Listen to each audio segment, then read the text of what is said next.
Ewe nyoka mbona walizunguka, walizunguka wataka kulila nyama,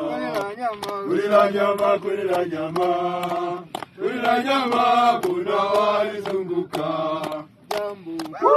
Jambo bwana, habari gani?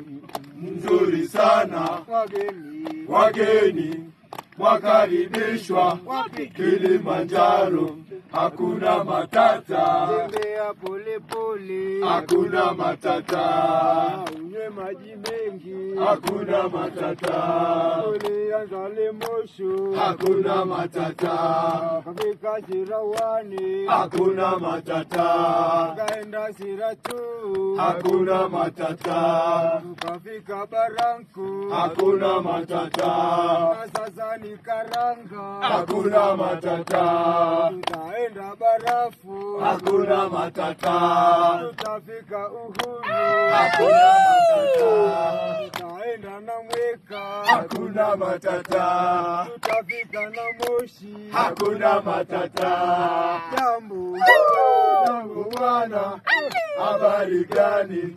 Nzuri sana, wageni wakaribishwa Kilimanjaro, hakuna matata.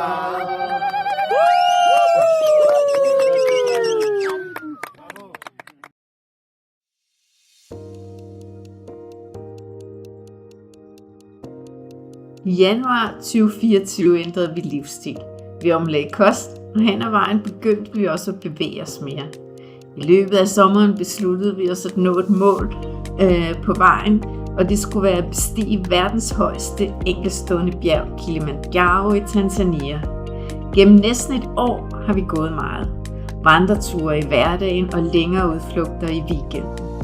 Sideløbende har vi købt udstyr til turen, læst om, hvad vi kan vente os af turen og samlet gode råd i Facebook-grupper. Og nu er vi klar til vores lange rejse. 8 dage på bjerget. Vi går fra den vestlige indgang til nationalparken syd om bjerget mod toppen fra øst. 6 dage op og 2 dage ned. Dag 1. Vores bagage er pakket. Værdierne er lagt i depot og bagagen på lager på hotellet. 8:30 mødte vi guiderne Ahmed og Mdeme og resten af teamet i minibussen.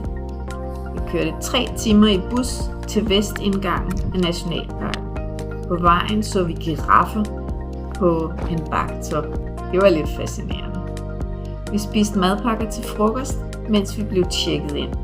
Og klokken 1:05 gik vi afsted. Vi vandrede 3 timer til den første lejr i 2750 meters højde efter 7 kilometer. Der var en del stigning på turen gennem regnskoven. Vi så 2 slags aber, de sort-hvide Columbus-aber. De var virkelig søde. Vi bor i telt i lejren med mange andre, måske 200. Altså, Kim og jeg har vores eget telt og vores eget toilettelt. Da vi kom til teltet, var det slået op.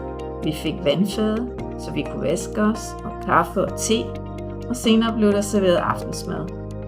Så nu er vi ved at være klar til at gå i seng kl. 21. Vi bliver nemlig vækket kl. 6 i morgen. I nat gik luften af min luftmadras. Jeg håber bare, det var en betjeningsfejl, for skummadrassen nedenunder er ret tynd.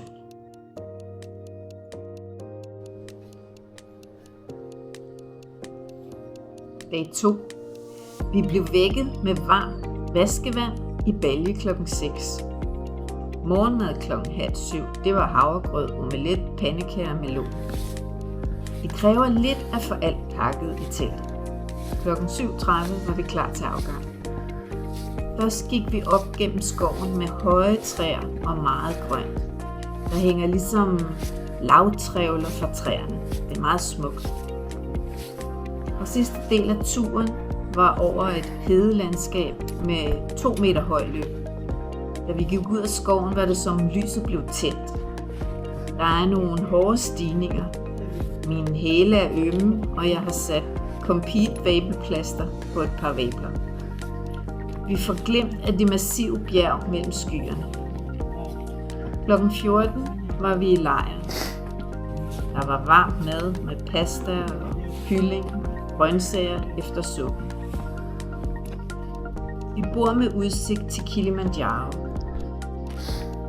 Det har heldigvis været tørvejr. Har fine duer og store sorte ravnefugle med hvide nakker og et kraftigt næb. Vi gik i seng med kolde tæer og brugte hver en fodvarmer for at få varme. Det var stjerneklart i nat, mange stjerner og tiltagende halvmåne. Meget smukt. Det var koldt. Jeg måtte have en uldtrøje over mig. Det er lidt bekymrende, for hvad så, når det bliver virkelig koldt? Men vi vågnede til rimfrost. Smukt.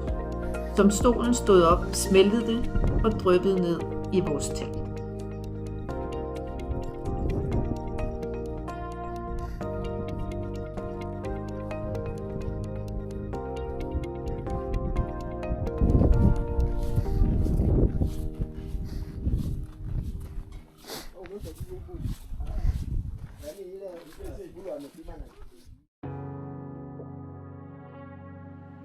Dag 3. Vi gik tidligt i seng i aftes, og efter 10 timers søvn, det var faktisk ret godt, blev vi vækket klokken 6:30. Det tager lidt tid at få alt pakket sammen, men vi har fået gode erfaringer hver dag. Vi gik fra klokken 8 til klokken 12:30 ud over Shire-plateauet. Det var mest fladt. Planterne er nu kun lave som på heden derhjemme. Vi er gået til Shire 2 Camp, der ligger i 3850 meters højde. Vi spiste varm mad med kyllinger og fritter og stegt kål og mango og hvilede en time. Efter middagssøvnen gik vi op i 4000 meters højde og ned igen efter princippet Walk High, Sleep Low. Vi får hver aften målt iltmætning og puls og kontrol på højdesyge, om vi har hovedpine, kvalme, opkast, appetit osv. Og vi klarer os helt fint. I aften hældte vi vand fra termokanden i min drikkeflaske og brugte den som varmedunk. Det var godt.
Dag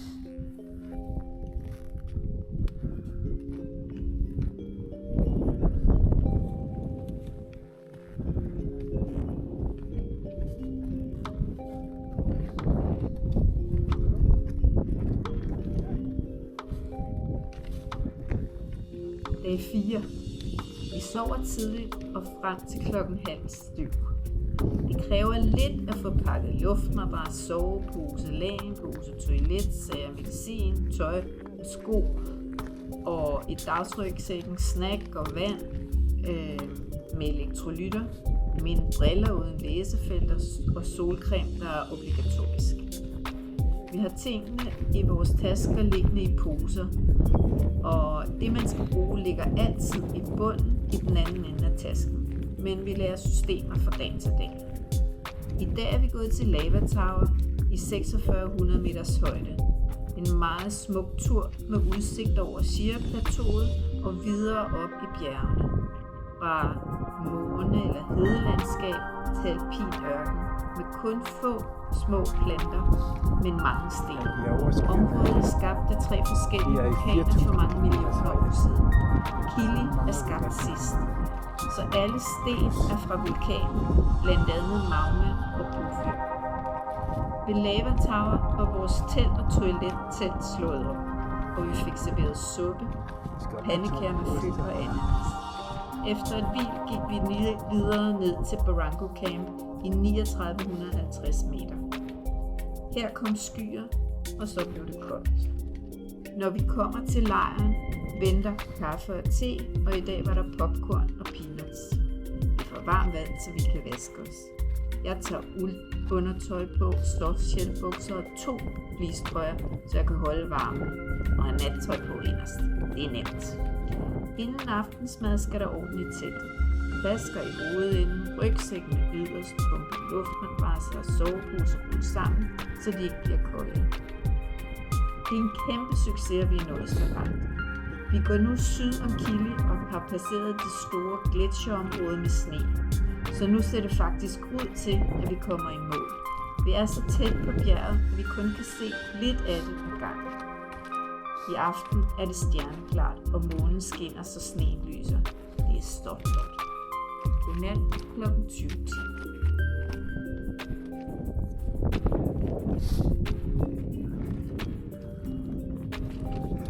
4400 meter i det.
Det er videodokumentation.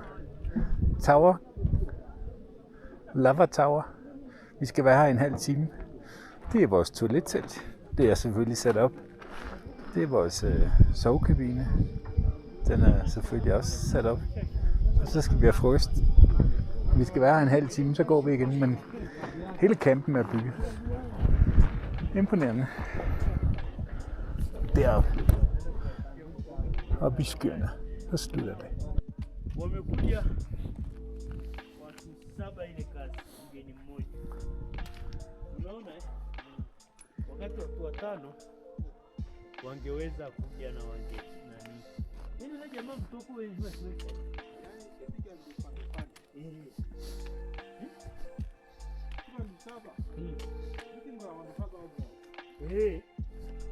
Pia nacho. Kwa hiyo ina maana hiki na uwezekano wa kuzawadi wafano kana sita lakini wao sio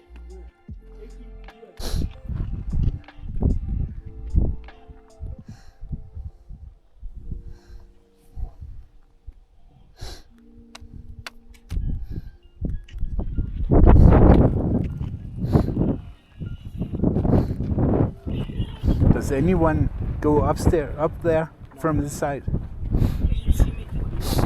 That would be real climbing.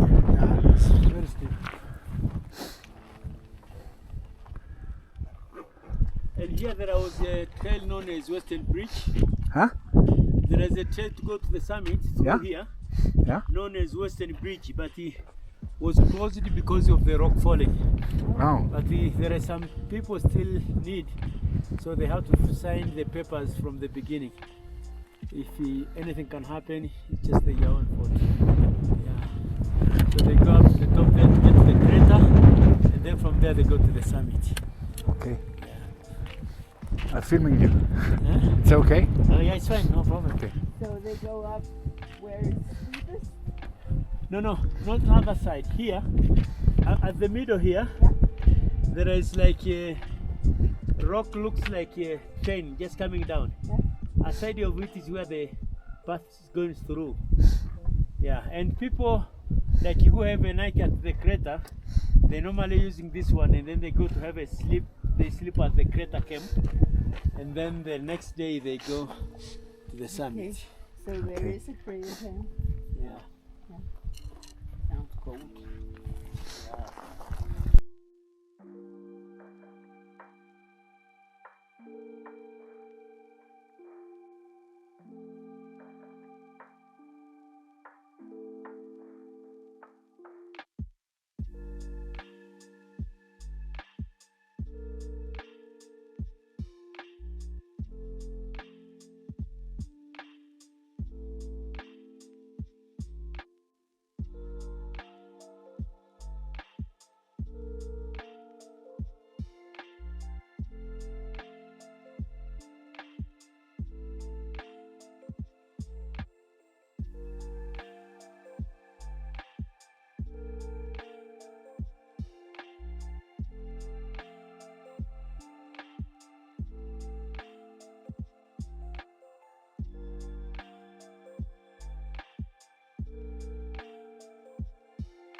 Down.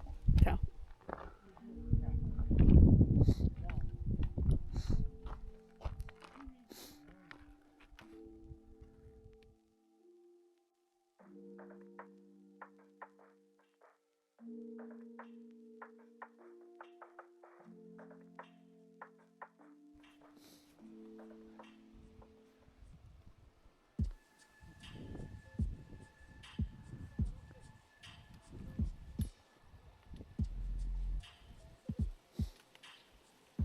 Dag 5. Vi er blevet vækket 6:30 af Salomin, som sørger godt for os. Han kommer med 2 vaskefade med varmt vand, så vi kan vaske os. Så 7:00 kommer han med varmt vand til kaffe og te og morgenmad. Det er tynd havregrød, omelet, frugt og pandekager eller lignende. Ved 8-tiden er vi klar til afgang med vores guider. Amit på 32 og Mdeme på 50. Begge meget erfarne. I dag startede vi med handsker på, fordi vi skulle op ad Barranco Wall. Det gik næsten lodret op, og vi gik og kravlede fra sten til sten. Udfordrende, men guiderne er klar med en hånd, når det er nødvendigt. Det føles som en stor sejr at komme op. Derefter gik vi op og ned et par gange, og klokken 13 var vi ved Garango Camp til frokost og fri eftermiddag. Hvad er det væggen hedder?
Jamaa si anakupigisha.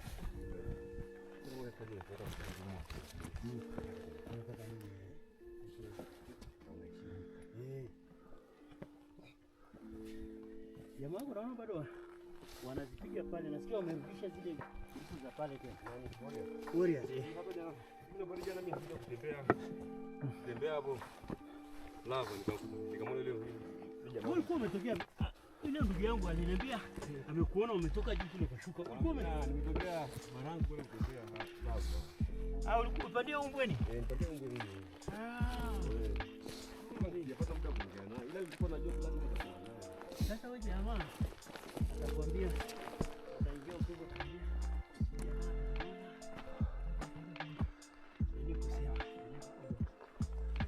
Hajajua mimi ndio ukipolisia. Sasa nitampa mpaka. Nimempa pasuli moja kali kwa anga hata. Hata hivyo na watu wengine. Fanya kazi yake. Nani? Sisi kukuambia mpaka ile mambo yangu ya ndani. Na yule hajakwambia anafanya Alisema yote. Na mambo ametoka wanakuambia huko. Sijajua.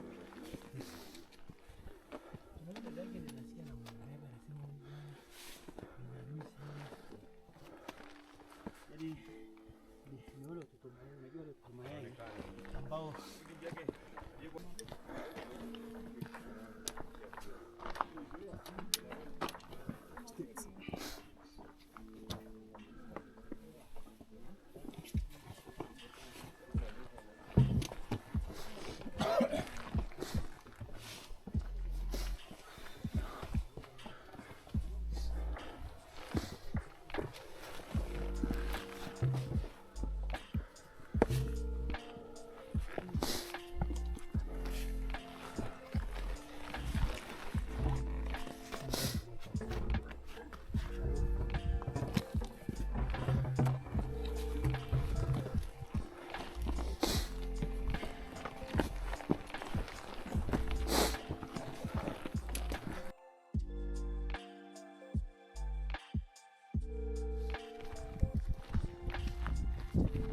Dag 6.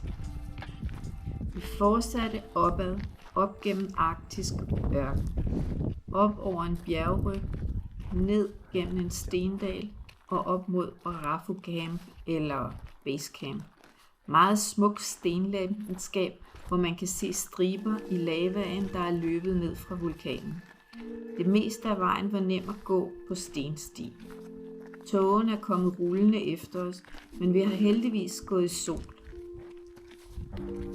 Det har været smukt vejr indtil nu, men i eftermiddag er det begyndt at regne. Heldigvis ligger vi og hviler indenfor og kan se, at det har sneet. Vi har spist tidlig aftensmad, Kilimanjaro pizza. Vi har ikke så meget appetit, men er ellers ikke påvirket af højdesyge.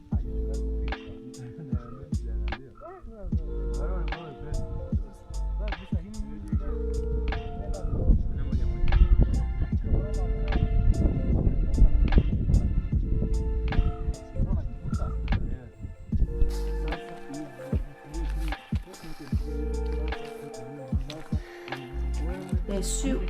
Dagsvandring. Efter mad og en times hvil i Basecamp pakkede vi sammen og fortsatte nedstigningen. Først ud over en stenslette, og derefter ned ad en ond stenpulter til bultertrappen. Det var hårdt for benene. Fra arktisk ørken, uden planter, til lyng, der blev højere og højere.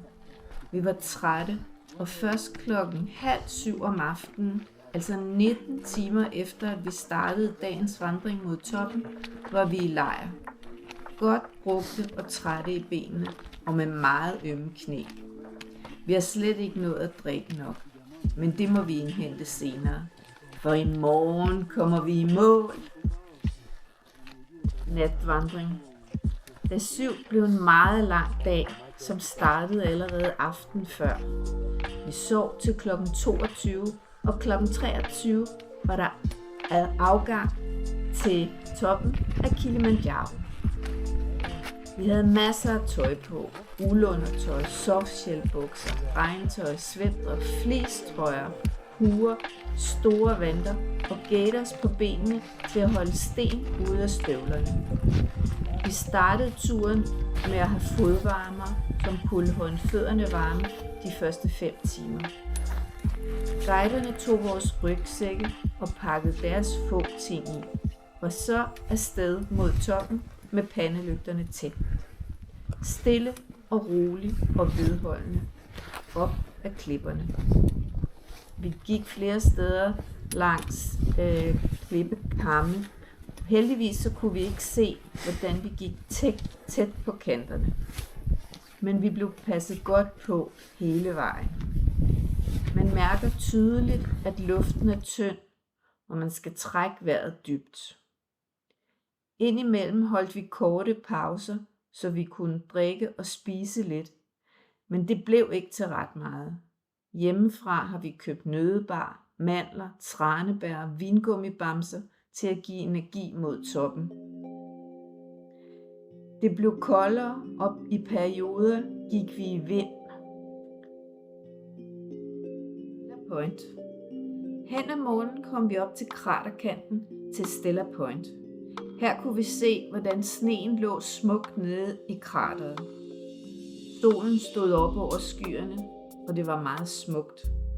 Hele turen var skyfri og tør.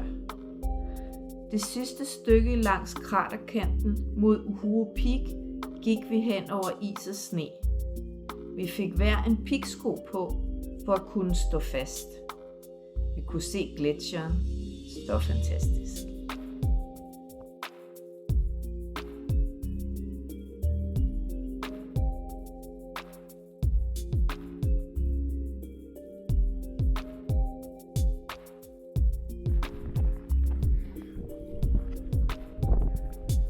Beautiful, eh? Look at the sunrise there. Look at the sunrise.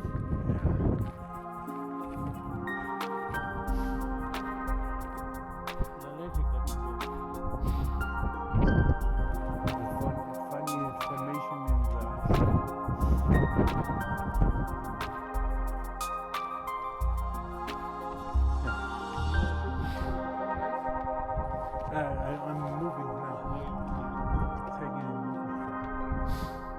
shit.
Jamen dem er.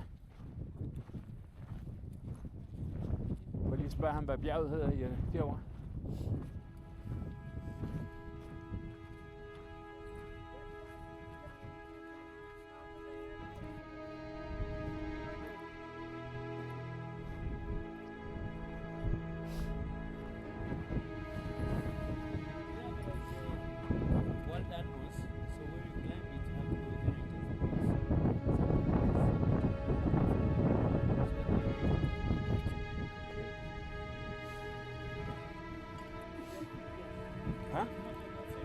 Jo.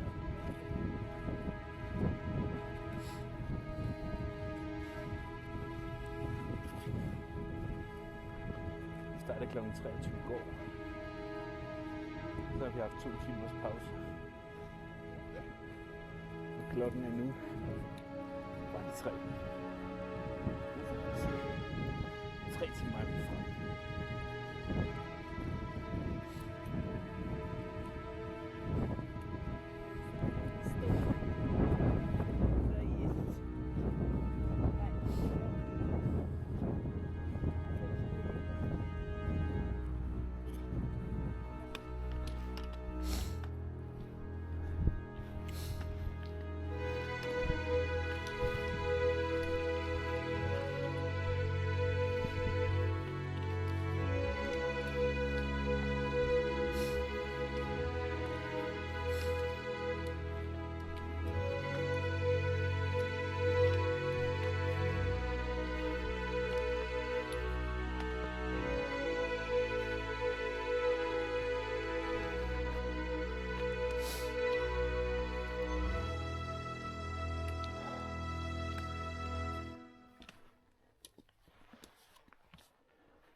Har du ur på?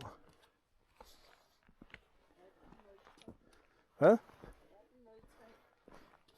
Så vi er fremme om 17 minutter.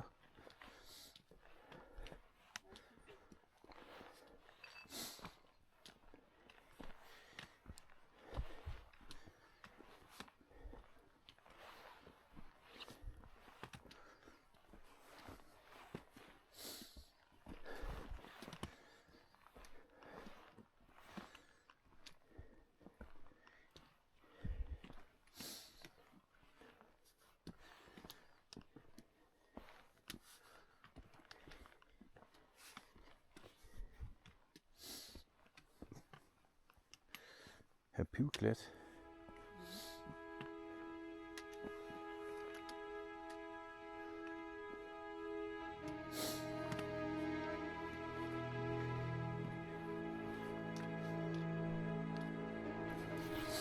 Dag 8. Dagens rute gik ned gennem regnskoven. Det dryppede, og en overgang regnede det.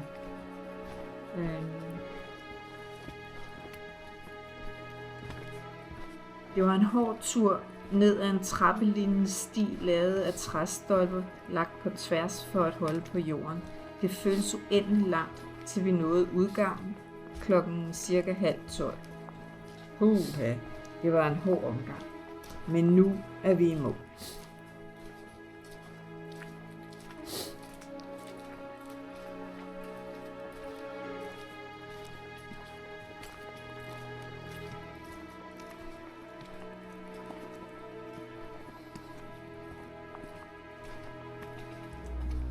Gjorde det. Turen på bjerget var fantastisk.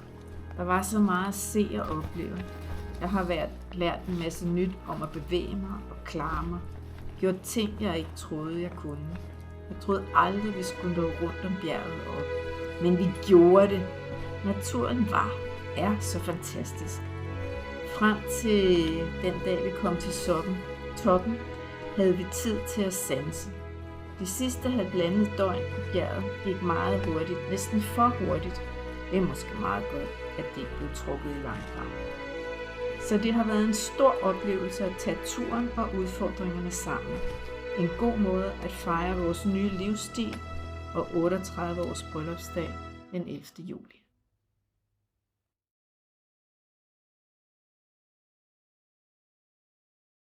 Ewe nyoka mbona walizunguka,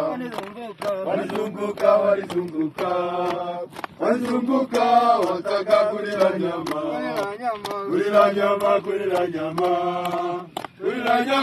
mbona walizunguka. Jambo bwana, habari.